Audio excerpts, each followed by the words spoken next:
Hola, bienvenidos al canal La Inteligencia Espiritual. Estamos desarrollando la temporada llamada Permanecer, siempre con la intención de demostrar cómo la palabra de Dios me confronta para mi perfeccionamiento espiritual.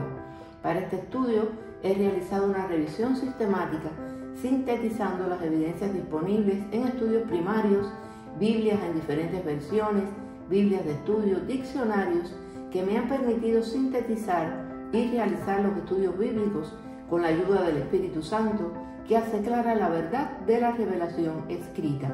El capítulo de hoy tiene como título Inamovibles en la esperanza. El libro de Colosenses contiene instrucción doctrinal acerca de la deidad de Cristo y las falsas filosofías, así como exhortaciones prácticas respecto a la conducta cristiana, incluyendo la amistad y el hablar. Como todas las iglesias primitivas, el problema del legalismo judío en Colosas fue de gran preocupación para Pablo. Tan radical era el concepto de la salvación por gracia, aparte de las obras, que para aquellos sumergidos en la ley del Antiguo Testamento les resultaba muy difícil de entenderla. Por consecuencia, había un continuo movimiento entre los legalistas para añadir ciertos requerimientos de la ley a esta nueva fe. Primeramente, entre ellos estaba el requisito de la circuncisión, el cual aún se practicaba entre algunos de los judíos convertidos. Pablo contradijo este error en Colosenses 2, del 11 al 15, en donde declara que la circuncisión de la carne ya no era necesaria porque Cristo había venido. La suya era la circuncisión del corazón, no de la carne, haciendo ya innecesarios los ritos ceremoniales del Antiguo Testamento. Jesús es el único mediador entre Dios y el hombre. Él es el sol que alumbra, el médico que sana, el muro de fuego que defiende, el amigo que consuela, la perla que enriquece, la roca que nos sustenta. Él es el autor de nuestra salvación. Él es apóstol y sumo sacerdote de nuestra fe, el autor y consumador de nuestra fe. El hombre es reconciliado con Dios mediante Jesucristo y por eso terminaremos sometidos, justificados, pues por la fe tenemos entonces paz para con Dios por medio de nuestro Señor Jesucristo.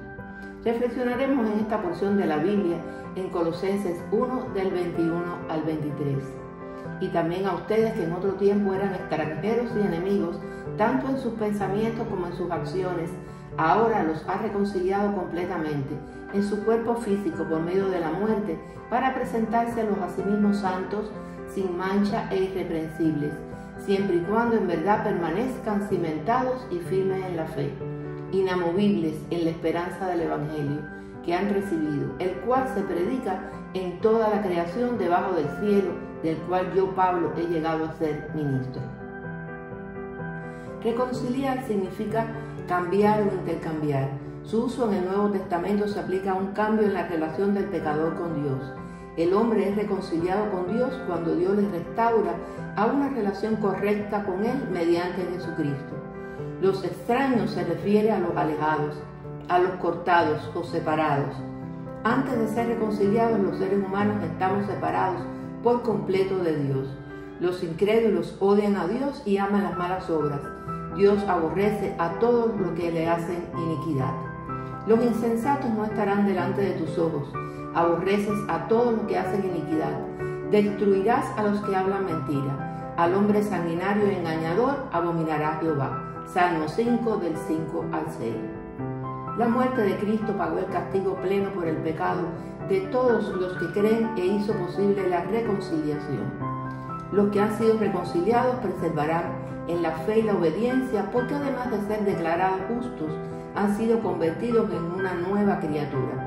2 Corintios 5:17. De modo que según está en Cristo, nueva criatura es. Las cosas viejas pasaron, he aquí todas son hechas nuevas. Por eso poseemos una disposición renovada para amar a Dios, aborrecer el pecado y desear la obediencia con la energía inagotable del Espíritu Santo que mora en nuestro interior. En el pasado, los colosenses habían estado desalineados de Dios. Las mentes de ellos habían sido hostiles a Éste, no porque Dios así lo quería, sino por causa de la propia rebeldía de ellos contra Él. La actitud de ellos los había llevado a participar de prácticas pecaminosas, de modo que ellos, al igual que los demás, estaban separados de Dios por causa del pecado. Debido a sus mentes rebeldes, ellos se habían apartado de Dios, haciendo que éste se apartara de ellos. El pensamiento impío lleva acciones insolentes. El resultado es que Dios responde con hostilidad a los que actúan con hostilidad contra Él. Una mentalidad mundana hace difícil una aceptación de la reconciliación que Jesús ha hecho posible. La mente ha de ser considerada la fuente del entendimiento y del pensamiento, y puede ser la fuente de las acciones buenas o malas. Las acciones malas están relacionadas con pensamiento malo. La necesidad de reconciliación se basa en el hecho de que Dios aborrece el pecado y la rebeldía.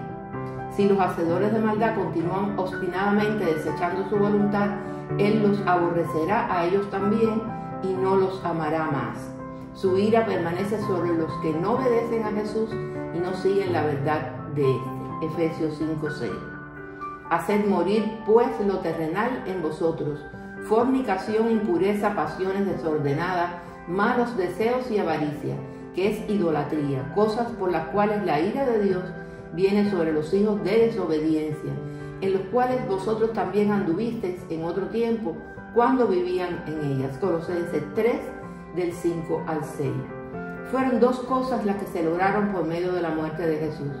Primero, quitó el obstáculo del pecado que impedía la reconciliación.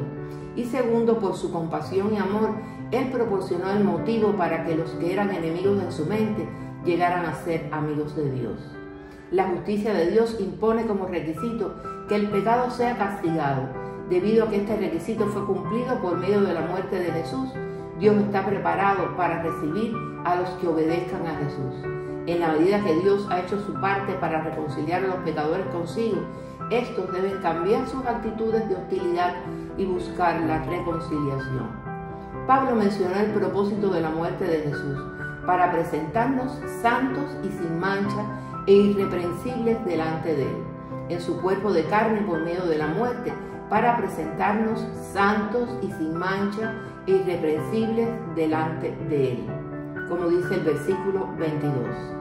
Sin mancha significa que los colosenses serían presentados a Jesús libres de impureza, libres de culpa, sin imperfección. Ellos habían sido purificados por la sangre de Jesús, de modo que ningún mal proceder se podía hallar en ellos. Irreprensible significa que ninguna acusación de culpabilidad podía lanzarse contra ellos, porque Jesús los había reconciliado por su sangre, quitando la mancha de sus pecados. Los creyentes verdaderos permaneceremos sólidos en Cristo, que es el único fundamento, porque nadie puede poner otro fundamento que el que está puesto, el cual es Jesucristo, así como fieles por la gracia de Dios, que nos capacita para andar en la vida cristiana. Los que serán presentados sin culpa delante de Dios son los que permanecen en la fe. No es suficiente haber tenido fe débil o fe fingida. Seremos presentados puros por Jesús solamente si permanecemos en la fe. La vida eterna se da a los que, perseverando en bien hacer, buscan gloria, honra e inmortalidad. La expresión fundados y firmes podría ser una referencia a la solidez de un edificio bien construido que ha sido puesto sobre un cimiento sólido. Los que obedecemos las enseñanzas de Jesús estamos edificados sobre un fundamento inconmovible, donde permaneceremos firmes y seguros en el tiempo de la prueba. Él es nuestra roca espiritual. Es sobre Él que la iglesia se edifica. No hay otro fundamento. Así pues, la esperanza del Evangelio es Cristo. El Padre ha realizado nuestra redención y reconciliación por medio de su Hijo para presentarnos sin mancha en el juicio final. Cuando Él aparezca, nos manifestaremos con Él en la gloria de su resurrección. Cristo en nosotros, la esperanza de gloria. Qué gran bendición es poder permanecer plantados y arraigados en la fe, de tal manera como para no movernos de la esperanza del Evangelio. Colosenses 1:23. Gloria a Dios.